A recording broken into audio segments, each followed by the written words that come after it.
They go to the stud farm, and then we have a little fun scene with him and Tibbet where they go into the room and they find the bug and they put the recorder under, with a pre-recorded tape to make it sound like they're there when they're not there. Again, just like Live and Let Die, which is fun. But my favorite moment from that scene is when the guy listening is like, I wouldn't want to be his valet. Well, don't stand there panting, Tibbet. Start the unpacking. Here, let me help. Yes, sir. Oh, thank you, sir. He's like, Tibbet, do this, and Tibbet, do that, and Tibbet, you suck, and you're stupid. And he's like, sorry, sir, sorry. And Bond just says, I'm sorry, sir.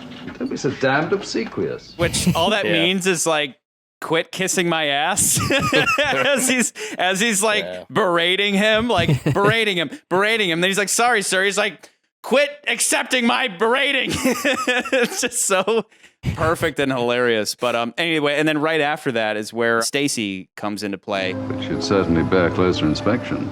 We're on a mission. Sir Godfrey, on a mission, I am expected to sacrifice myself. Like we were saying last episode, where it's like, Bond's always focused on the mission, but if he can also get laid, that's a good mission. Mr. St. John Smith? St. John Smythe, my dear. Bond is operating under the name St. John Smythe. St. John Smythe. St. John. St. John. St. John. St. John Smythe. Which, yeah. It's awful. And then weird, it turns into James St. John Smythe. The name is St. John Smythe. James St. John Smythe.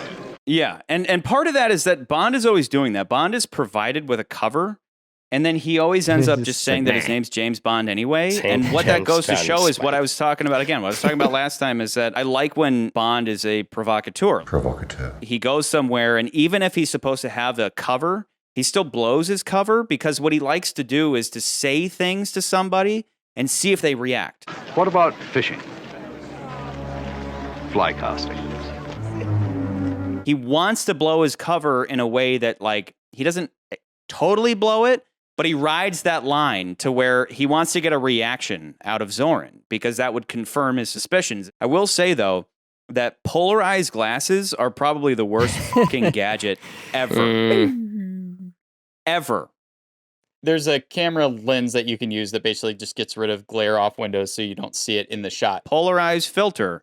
So all it is you twist it just like you would if you had polarized sunglasses, and you do this. You put it on a lens and you turn it and it removes glare. Except they're like the biggest tabs ever on the bottom of his lenses. Yeah, exactly. It looks terrible. It's stupid. Besides us just knowing how they pulled off that shot, which is like whatever, that gadget is just not a gadget. Like polarized sunglasses are just normal sunglasses. Bond didn't need to do that stupid ass tab thing that looks ridiculous. They're basically just trying to take something that is like an ordinary everyday thing and make it look all gadgety, and it's just stupid. All he had to do was just have normal polarized glasses You'd think Stacey Sutton would be like, hey, there's like a weird guy looking at us. Staring at us. Could you close the curtain? Window. And again, it's all for the sake of just, I mean, he can see through the window already, but it just removes a little bit of glare. It's so lame.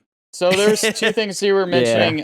So St. John Smythe, the reason why it's pronounced St. John is because it kind of goes back to Norman French origin. So they would used to say like St. Clair would be Sinclair. So the sin would be Saint.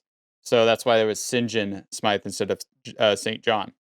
To make him seem a little more French, you mean? French, yeah. So it's like Norman French style writing.